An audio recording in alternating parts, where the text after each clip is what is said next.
காஞ்சிபுரத்துக்கு பல வகையான சிறப்புகளை சொன்னார். இன்னொரு முக்கியமான வரலாற்று சிறப்பை நான் சொல்ல போறேன்.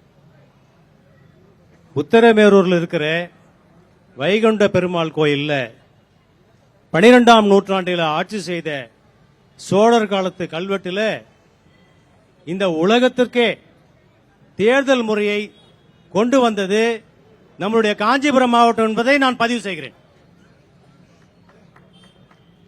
அதுல ஒரு பண ஓலையில 1வது வார்டு 2வது வார்டு 3வது வார்டு என்று பிரிச்சு அதிலே முதலாக தேர்தலை அறிமுகம் செய்து வைத்தது உத்தரமேரூர் கல்வெட்டு நம்மளுடைய காஞ்சிபுரம் மாவட்டத்திலே இருக்குது என்பதை நான் மகிழ்ச்சியாக தெரிவித்துக் கொள்கிறேன்.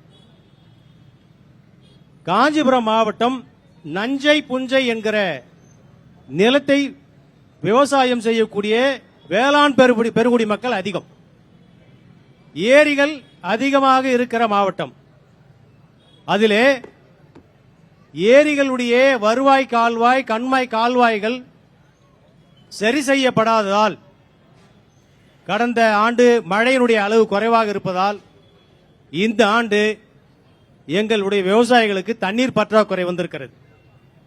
அது ஒரு மிகப்பெரிய பாதிப்பாக நாங்கள் பார்க்கிறோம். அது மட்டுமல்லாமல் இந்த நஞ்சை நிலங்களிலே விவசாயம் செய்யக்கூடிய நிலங்கள் எல்லாம் இப்பொழுது கல்குவாரிகளாக மாறிவிட்டது. கூடுதலாக சொல்ல வேண்டும் என்று சொன்னால் இங்கே வாழக்கூடிய உயிரினங்கள் கூட வாழ முடியாத சூழல் இருக்கிறது. அந்த கல்குவாரி 60க்கும் மேற்பட்ட கல்குவாரிகள் இருக்கிறது. கூடுதலாக இப்பொழுதும் அனுமதி வழங்கியிருக்கிறது இந்த அரசு. இது ஒரு போர்க்களமாக மாறி இருக்கிறது. அந்த கல்குவாரியிலே எடுக்கப்படுகின்ற மண்களும் கல்களும் இந்த மாவட்டத்திலிருந்து பக்கத்தில் இருக்கிற பெருநகரங்களுக்கு 1000க்கும் மேற்பட்ட கனரக வாகனங்கள் மூலமாக எடுத்து செல்லப்படுவது போக்குவரத்து பாதிப்பை ஏற்படுத்துகிறது. இங்க இருக்கிற மக்கள் எல்லோருக்கும் தெரியும்.